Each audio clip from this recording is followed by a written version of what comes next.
अस्सलाम वालेकुम। उम्मीद करता हूँ आप सब लोग ठीक होंगे। कनाडा का जो इमिग्रेशन मिनिस्टर है, उन्होंने नेक्स्ट 3 इयर्स का प्लान बताया है, टारगेट बताया है कि हम इन 3 सालों में क्या करने वाले हैं और क्या चेंजेस वगैरह आएँगी और इस पॉलिसीज़ का किस डेट से इफ़ेक्ट होगा। तो अभी उन्होंने जस्ट अनाउंस किया है कि लोगों ने इतना शोर मचाना शुरू कर दिया है कि कनाडा में कोई जॉब्स नहीं है, कोई अब कनाडा कोई वीज़े वगैरह नहीं देगा, अब लोग कनाडा नहीं आ सकते, पता नहीं ऐसा लोगों ने तूफ़ान खड़ा कर दिया है कि अब कनाडा में पता नहीं क्या हो गया है।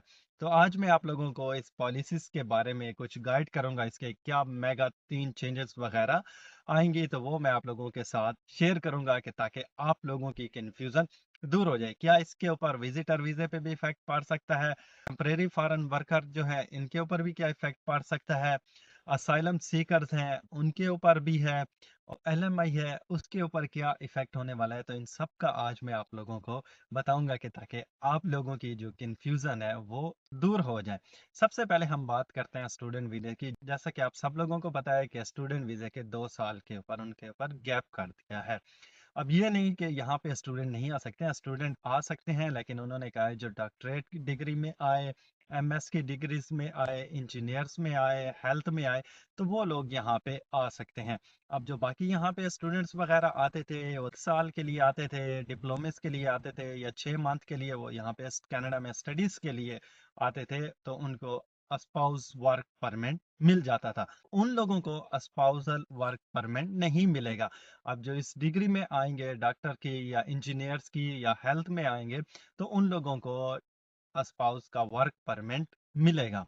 तो एक तो ये इसमें चेंजेस वगैरह आई हैं, बाकी अब कोविड स्टार्ट हुआ था और उसके बाद लेबर की शॉर्टेज कनाडा में बहुत ज़्यादा पड़ गई थी, तो स्टूडेंट को 40 आवर के लिए अलाउ कर दिया था। पहले वो 20 आवर के लिए एलिजिबल थे, जो भी स्टूडेंट आता था वो 20 आवर काम कर सकता था, लेकिन इन्होंने उसको 20 से 40 आवर कर दिया। तो अब जो है स्टूडेंट ना 20 आवर काम कर सकते हैं, ना 40 आवर काम कर सकते हैं। अब स्टूडेंट 30 आवर के लिए काम कर सकते हैं और इसका इफ़ेक्ट 30 अप्रैल से हो जाएगा। मतलब 30 अप्रैल के बाद अब स्टूडेंट 40 आवर काम नहीं कर सकते हैं, वो 30 आवर्स के लिए काम कर सकते हैं। अब जो ये सेकंड है, वो है temporary foreign worker. Temporary foreign worker different है और विजिटर वीज़ा जो है ये डिफरेंट है। इनमें में काफ़ी सारा डिफरेंस है। अब लोगों ने इसको भी कह दिया है कि जी ये टेम्परेरी वर्कर हैं, ये यहाँ पे नहीं आ सकते, ये टेम्परेरी रेज़िडेंट है।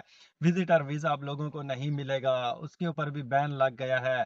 अब उसको भी काम कर रहे हैं। देखिए जब विजिटर वीज़ा हो या टूरिस्ट वीज़ा हो, विज़िट वीज़ा हो, आप किसी भी कंट्रीज़ का अप्लाई करते हैं, आई थिंक इसका कोई कोटास वगैरह नहीं होता है। अगर आपकी रिक्वायरमेंट पूरी होती है तो आपको उस कंट्री का ये वीज़ा ज़रूर मिल जाता है। हाँ, इसमें ये हो सकता है कि जब तक आपकी अब आई थिंक 100% रिक्वायरमेंट पूरी ना हो या 95 या 90% आपकी रिक्वायरमेंट पूरी हो तो तब आपको वीज़ा मिल सकता है। पहले ये था कि आपकी 70% भी हो तो थोड़ी बहुत भी रिक्वायरमेंट होती थी तो लोगों को कनाडा का विज़िटर वीज़ा मिल जाता था।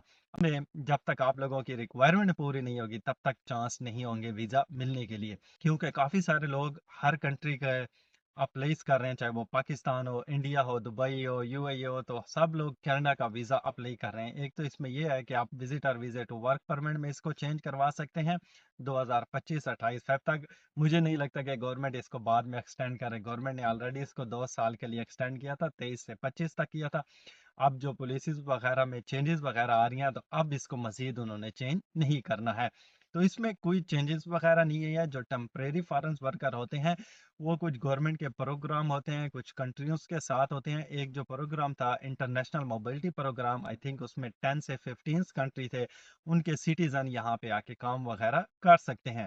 इस टाइम जो कनाडा की टोटल आबादी है, वो 40 मिलियन है, 4 करोड़ आबादी है, जिसमें से 25 लाख टेम्परेरी फॉरेन वर्कर यहाँ पे है। तो इनको अब गवर्नमेंट ने 25 से 20 लाख पे लेके आना है।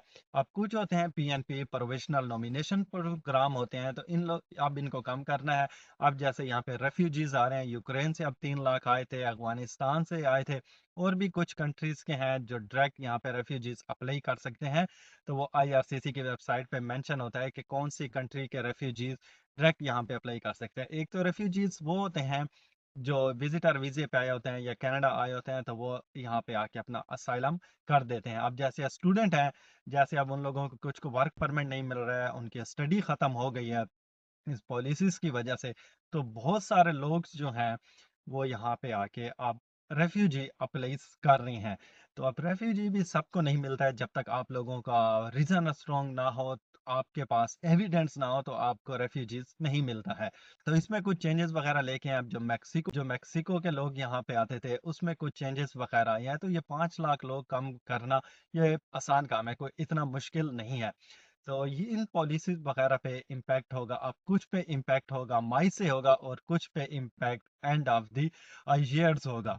तो इतनी कोई आप लोगों ने अब ये घबराना नहीं है कि ये तो अब एक इमिग्रेशन की पॉलिसीज़ वगैरह होती है, हर कंट्री की होती है। वो देखते हैं कि अब क्या-क्या मज़ीद हमें पॉलिसीज़ वगैरह चेंज करनी चाहिए। अब जैसे-जैसे मज़ीद आगे ऐसे डे आते जाएँगे, तो पॉलिसियों में चेंजेस वगैरह तो आएँगे। अब हर कंट्री में चेंज आता है, ये नहीं कि अब कनाडा में आ रहा है। ये था कि पहले अब बेधड़क लोग यहाँ पे आ जाते थे, वो अपने फेक डॉक्यूमेंट्स लगा के यहाँ पे आ जाते थे। स्टूडेंट का आइल्स जो था, वो उनका फेक होता था।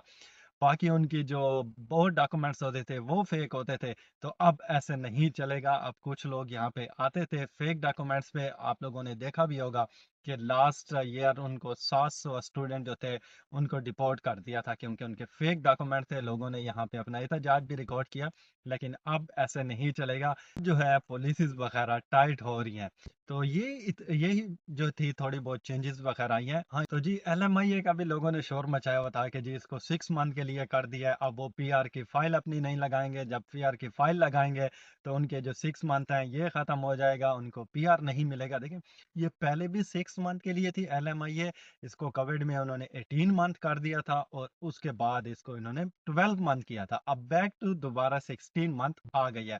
ये उनके लिए थोड़ी बहुत इफ़ेक्टेड हो सकती है, जिन लोगों ने एलएमआईए ली थी, कि 50 पॉइंट भी उनको मिल गए थे, और एलएमआईए लिए कि उनको जो है कनाडा की पीआर मिल सके। तो एलएमआईए है 6 मंथ वाली, ये उनके लिए इफ़ेक्ट होगा, जिनको 50 पॉइंट वाली उन्होंने एलएमआईए लिए थी, ताकि उनको कनाडा की पीआर की फाइल वो लगा सकें, और उनको उसमें सपोर्ट मिल सके। जिन लोगों के पास एलएमआईए थी और उनकी एलएमआईए अप्रूव हो गई थी, उनको वर्क परमिट मिला है, वो 2 साल का मिला है या 3 साल का, तो उनके भी 50 पॉइंट होते हैं। उनके तब तक वैलिड रहते हैं, जब तक उनका वर्क परमिट होता है। तो आप लोगों ने इन चीज़ों से परेशान नहीं होना है कि अब हमें कनाडा की पीआर नहीं मिलेगी, या कनाडा का वीज़ा नहीं मिलेगा। तो ये चेंजेस वगैरह एक नॉर्मल्स होती हैं, जो हर कंट्री में चेंजेस वगैरह आती हैं। अब जितनी बड़ी कंट्री होती हैं, अब जैसे लोग मूव होना चाहते हैं कनाडा, ऑस्ट्रेलिया, न्यूजीलैंड, इंग्लैंड, तो हर कंट्री फिर अपनी इमिग्रेशन पॉलिसीज़ में थोड़ी बहुत चेंजेस वगैरह लेके आती हैं। बाकी असाइलम के ऊपर कोई ऐसी चेंजेस वगैरह नहीं आई हैं। इवन के असाइलम के लिए तो एक आई थिंक ये गुड न्यूज़ है कि अब उनको भी एलएमआईए मिला करेगी। एलएमआईए का सेम प्रोटोकॉल वही होगा, जैसे वो लोग अनाउंसमेंट करते थे, कोई एम्प्लॉयर उसकी एडवर्टाइजिंग करते थे, सेम वैसे ही करेंगे। लेकिन अब इमिग्रेशन वालों ने कहा है कि आपको अगर कोई बंदा चाहिए, तो असाइलम वालों में है।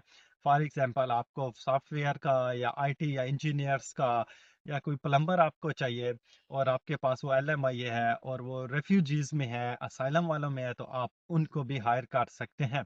पहली प्रायोरिटी इन्होंने देनी है सिटीजन वालों को, पीआर वालों को, फिर इन्होंने देनी है असाइलम वालों को। अगर इनमें भी इनको कोई बंदा नहीं मिलता है, वो फाइंड नहीं कर सकते हैं, तो फिर वो आउटसाइड कनाडा से लोग जो है यहाँ पे बुला सकते हैं। तो कोई इतनी चेंजेस वगैरह नहीं है, आप लोगों ने परेशान नहीं होना है। जिन्होंने कनाडा का विजिटर वीज़ा अप्लाई किया हुआ है, थोड़ा-सा वेट करें अपना, क्योंकि काफ़ी लोग पूछ रहे थे कि सर हमारा विजिटर वीज़ा अप्लाई किया हुआ, अभी तक रिस्पॉन्स नहीं आएगा। काफ़ी सारे लोगों ने अप्लाई किया, तो रिस्पॉन्स आने में टाइम लग रहा है।